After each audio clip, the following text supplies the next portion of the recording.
This is episode 17 of Chris Sweeney Talks To, and today I'm joined by Peter Tatchell. Now, he is a campaigner, activist for gay rights, human rights, and all sorts of rights, and he's very well known in this space. So thank you today for Peter for joining us. How are you today?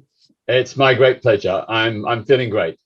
Brilliant. Well, I wanted to talk to you because, I mean, you're obviously an activist. You're involved in lots of, fighting for rights across lots of things. But one thing I wanted to ask you about specifically today was the Queen's Platinum Jubilee. Now, you were invited to be one of the national treasures, joining the likes of Gary Lineker, the broadcaster, actress and author Joan Collins, pop star Ed Sheeran's involved. I think Andrew Lloyd Webber, the theatre tycoon. They were all given national treasure status to be part of it. And you were offered it, but you said no. First of all, just gobsmacked to be invited in the first place. And also, I suppose, quite flattered that anybody should think I was worthy of such an honour. But I am a long-time Republican. I do not support the monarchy. I believe that Britain should have a democratically elected head of state, like Ireland, Germany, and many other countries. So that's one of the main reasons why I turned it down, but also because for me, royalty represents something from the dark, dark past of British history when tyrant kings ruled, when the people were serfs. And I know that no longer exists today, but still it symbolizes the elitism of, the class-based society in which we live. The Queen is incredibly rich. She has a personal wealth of £350 million.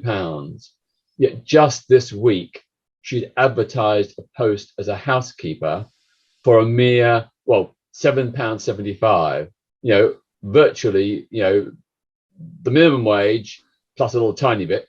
And that struck me as just so wrong. And, Queen has 5 palaces, castles, and luxury residences, like Buckingham Palace, Windsor Castle, Balmoral, Sandringham, and so on.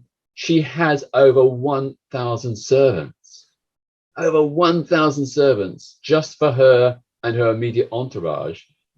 It strikes me as an excessive extravagance. And to me, when everybody is feeling the cost of living crisis, this Platinum Jubilee extravaganza is a gross waste of public money.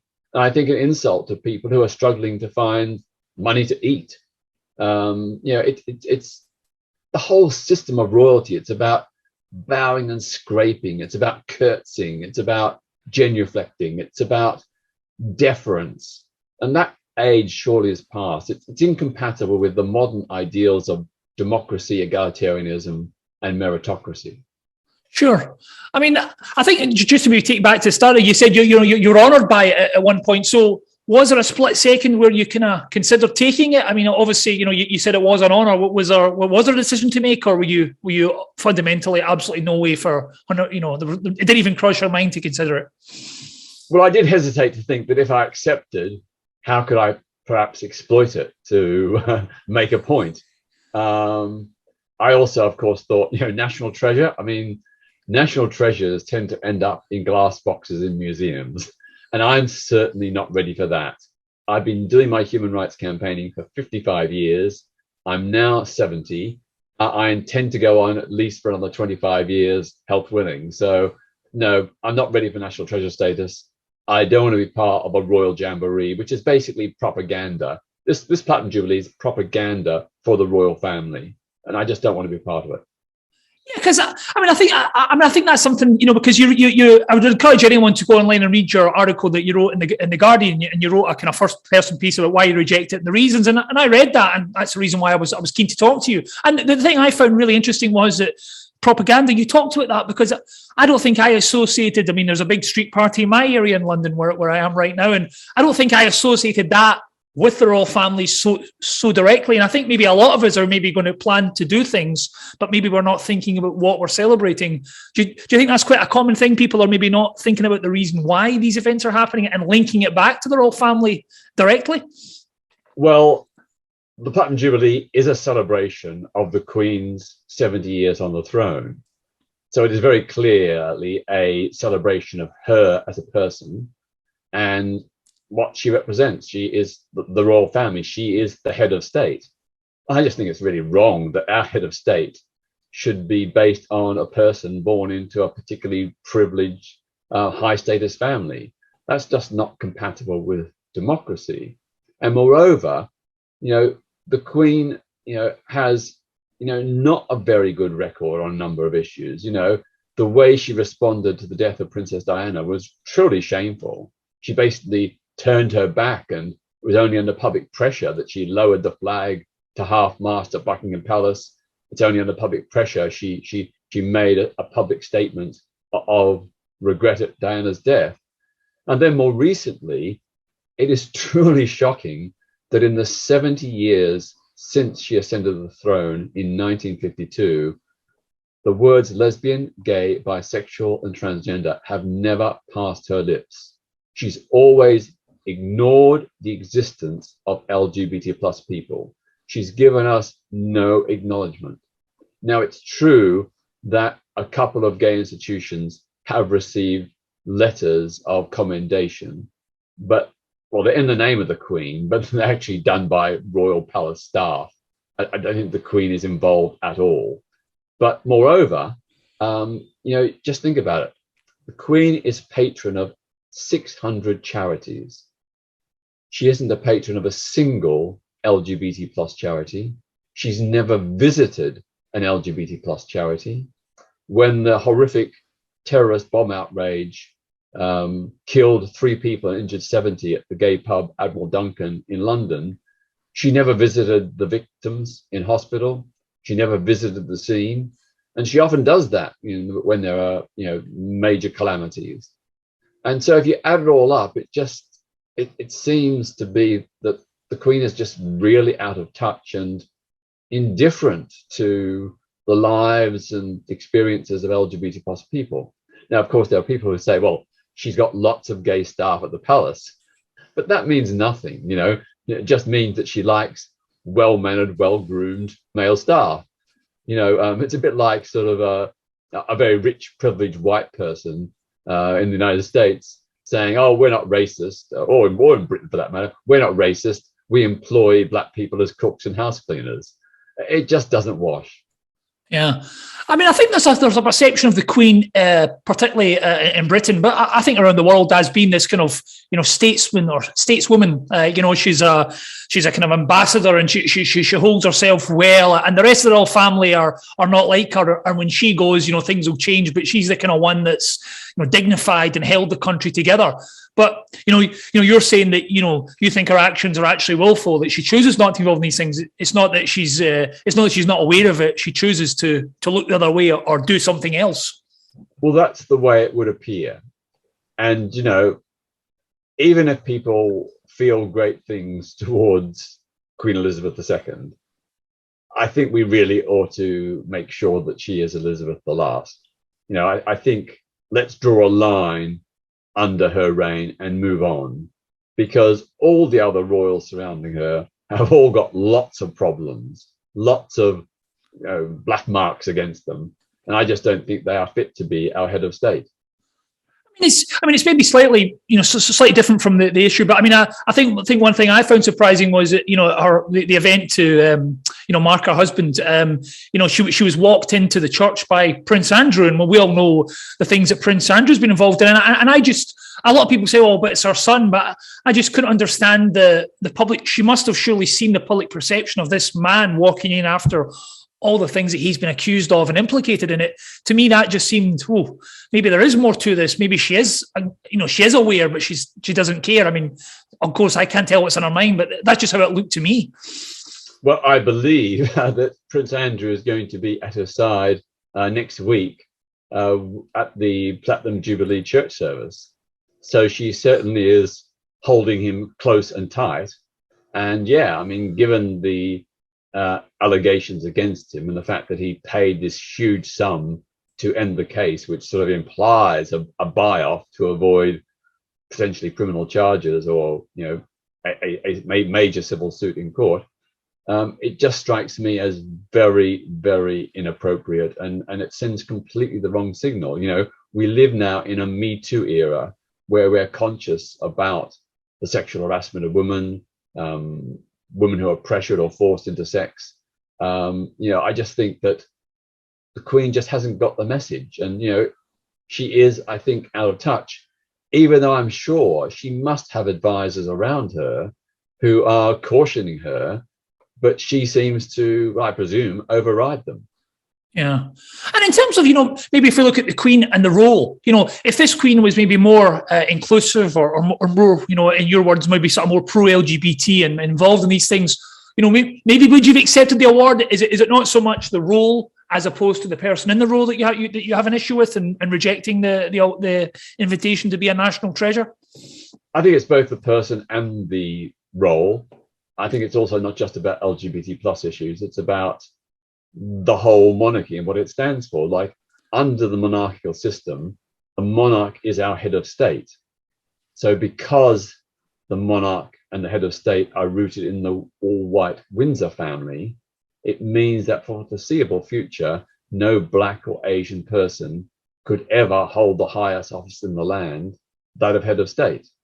Now, to exclude worthy Black and Asian people from that role, I think is deeply, deeply offensive. I think I'm borderline racist, not racist by intent, but racist by default.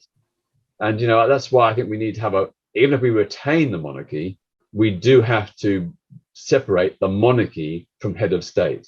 Head of state should be democratically elected by the people, accountable to the people, and replaceable by the people in election if they don't live up to their job. So, you could argue the Queen has been a great monarch, maybe, but look back to King Edward VIII. Edward VIII was, at worst a Nazi sympathizer, and at best, colluded with the Nazis in terms of propaganda and meeting Nazi leaders and all those bad things he did. Now, if he or someone like him became a head of state, they could do all manner of bad things. The most immoral, uneducated, ignorant royal is deemed to be more fit to be head of state under our system than the wisest, most ethical commoner. So there are lots of reasons to be anxious and disturbed by the monarchy and head of state system. Yeah. And there was a point in your Guardian piece, which I thought was very, very interesting, in that you're making the point that you felt you've been invited because, like you say, you've been quite a strong person for the Republic, and, that's been out there, but they still invited you, and you maybe thought they were inviting you to kind of bring some of the people that follow you and believe in your ideals to sort of drag them in. And so there was a slightly, what do you call it? It wasn't a genuine offer. I mean, they wanted you to be part of it, but for their reason. Is that something you stick to? Well, I'm not saying that was the motive, but certainly I think could have been the motive. And certainly in the past, there have been many examples of firebrand radicals who've been bestowed with knighthoods and other honors and given peerages in the House of Lords, and they've been defanged, they've been tamed, they've been embraced into the coziness of the establishment. They've lost their radicalism. And I can think of a friend of mine, a communist feminist, who was once a firebrand. She accepted an OBE, and now, she doesn't seem as firebrand as she once was. And I mean, in terms of meeting the royals and talking to them, I'm assuming, someone with your platform, I'm sure that's something that you could probably arrange or at least get access to. Was that something you would be interested in doing and saying, look, this is the reason why I've rejected it. I want to make my point to you. I want to explain to you. Or do you think that they wouldn't be keen to do that? Because, I mean, you're such a well-known person in the space. I'm sure you'd be able to get that platform if you really wanted it. Well, I did write back to the Platinum Jubilee organisers and explain my reasons. I thanked them for the courtesy of inviting me. I said it was generous and gracious, but I did explain in detail, as I explained to you, the various reasons why I could not accept. They did not reply. Did that surprise you? Well, I sort of expected they probably wouldn't reply, but you might have thought, well, thank you, Mr. Tatchell, your reasons have been noted. But nothing, yeah, but nothing. But nothing, yeah. And in terms of the younger generation, because, it's something I find quite interesting, that there's going to be a lot of children involved in this, because I think it's a 4-day celebration, and we've got pop stars, and we get big concerts, and we've got parties and events, and families are going to be there. So children will be there. And there is also an issue where, children can't understand everything in life. It's just beyond their comprehension. And obviously they're children, you want to enjoy their life. Are you worried about that sort of thing, that kids will go along, be part of this, and then maybe, they think the royals are a good thing, and they fall into a way of understanding that at their current age, they're not able to understand all the layers to it? Yeah, I mean, that's why I said it's, to me, the Platinum Jubilee is a propaganda exercise, a PR exercise designed to big up the Queen and the royal family. And of course, everyone likes a party. And you're right that lots of young people will participate without really understanding the implications or the downside, the negatives of royalty. The royalty, some of its wealth has been accrued through colonialism and slavery, and the Queen isn't giving that away. She's still holding on to the wealth that has been passed down through generations of royals as a result of colonialism and slavery. And that again is a huge insult to Black and brown Britons. Because I think most people are familiar, even if they're outside the UK listening to this. We had the Edward Colson, a slave trader in Bristol, and the momentum built up, and it came that his statue was pulled down, dragged into the ground, and that was probably it was a monumental moment for Britain. Do you feel the tide's turning towards the Queen in that direction? Can you ever see us getting to that point, or do you think we're so far away from that feeling that we'll never get there? The royal family will never be held accountable for these kind of links to the slave trade and colonialism? I think that the royals and their acolytes have gone to great lengths to sort of airbrush history to say, well, that was all in the past. But it was in the past, but the Queen is benefiting from the past. She is benefiting in terms of her properties and wealth, her personal wealth, from assets taken from colonized peoples and robbed from colonized nations and built up through the huge profits generated by the slave trade, which previous royals gave sanction to and gave royal assignation to. So I just think it's a huge cover up, and there are so many other things. Buckingham Palace, in theory, belongs to the public. It should be open free of charge 365 days a year. Not the personal private apartments of the Queen, but all the main sort of state halls and dining rooms and so on. They should be open. The same with all the other palaces, Balmoral, Windsor, and so on. It belongs to us, the public. The Queen has her own separate private wealth. That's one thing which I've just talked about. But there is this public buildings of great luxury and great extravagance and great beauty, which should be open to the public. Also that there is a royal picture collection, most of which is kept in cellars and never seen by the public.